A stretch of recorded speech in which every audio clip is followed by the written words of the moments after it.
साई राम ओम गुरु। अध्याय 13 यमुनोत्री यात्रा। गंगोत्री दर्शन के पश्चात ओम गुरु अपने समूह सदस्यों के साथ सुबह 11 बजे यमुनोत्री के लिए रवाना हुए। यह यमुना माता का उद्गम स्थल है। इस संकटे स्थान यमुनोत्री की 90 किलोमीटर की चुनौतियों तथा आश्चर्यों से पूर्ण खड़ी चढ़ाई है। चढ़ाई पालकी अथवा खच्चरों द्वारा भी पूरी की जा सकती है। यमुनोत्री की पद यात्रा इतनी सरल नहीं है, फिर भी ओम गुरु ने पैदल यात्रा द्वारा ही दर्शन करने का निश्चय किया। रास्ते में एक खच्चर वाले ने बहुत कम मूल्य पर चढ़ाई पूरी करवाने का बार बार आग्रह किया, जिसे अंततः उन्हें स्वीकारना ही पड़ा।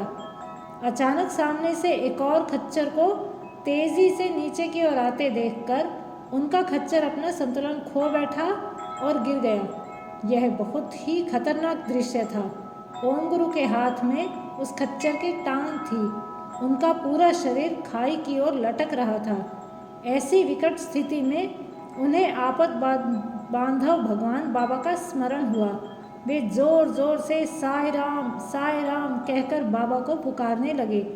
तभी उन्होंने अनुभव किया कि किसी ने उन्हें हाथ पकड़कर ऊपर की ओर खींच लिया, जबकि वहां उपस्थित लोगों में से किसी ने भी ऐसा होते हुए नहीं देखा था।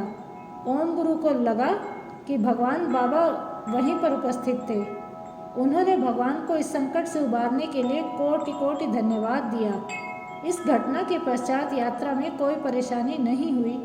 रास्ते भर वे भगवान बाबा के बारे में सोचते रहे। स्वामी बहुत दयालु हैं।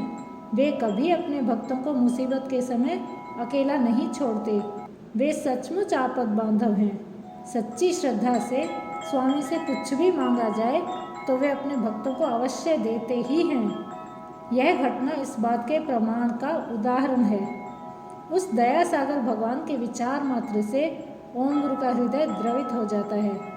यमुनोत्री यात्रा से साक्षीभूत होकर उन्होंने तप्त कुंड नामक गर्म पानी का झरना देखा। हिमालय के ऊंचे पर्वतों की कड़ी सर्दी में यह स्रोता आगे जाते जाते इतना गर्म हो जाता है कि उबलता हुआ पानी भाप के साथ देखा जा सकता है। कम ताप वाले जल के स्थान पर श्रद्धालु स्नान करते हैं और अधिक ताप वाले जल के स्थान पर छोटी छोटी पोटलियों में चावल बांधकर पकाते हैं। वे उनका प्रयोग प्रसाद के रूप में करते हैं। तप्त कुंड झरना प्रकृति द्वारा प्रदान किया गया ऐसा अद्भुत उपहार है, जिसके उद्गम के बारे में किसी को कुछ पता नहीं। तप्त कुंड वाले स्थान पर ओम गुरु की भेंट दो स्वामी जी से हुई। उनके निमंत्रण पर ओम गुरु 2 दिनों तक उनके साथ रहे। एक अनजान स्थान पर भगवान बाबा ने देवदूत स्वरूप दोनों स्वामी जी उनके पास भेजे, जो पूरे समय उनका मार्गदर्शन करते रहे। इसके पश्चात 16 किलोमीटर नीचे उतरकर गौरी कुंड नामक स्थान पर एक आश्रम में ओम गुरु अपने साथियों के साथ रुके और वहाँ सत्संग की। करुणामूर्ति भगवान की असीम करुणा से उन्हें तप करने का सुखद अवसर प्राप्त हुआ। फिर वे 116 वर्षीय एक स्वामी जी से मिले, जिनसे उन्होंने खच्चर वाले लोगों की बहुत प्रशंसा की। उन्होंने बताया, यहाँ खच्चर चलाने वाले बहुत मेहनती और ईमानदार होते हैं। भले ही उन्हें आमदनी कम हो, उनमें किसी भी प्रकार की बुरी लत नहीं पाई जाती, बल्कि उनका हृदय आध्यात्मिक भावना से सराबोर होता है।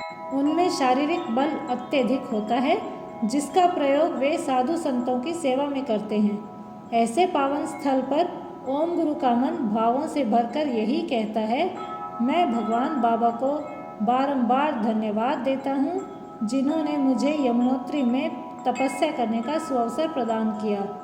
जय साई राम।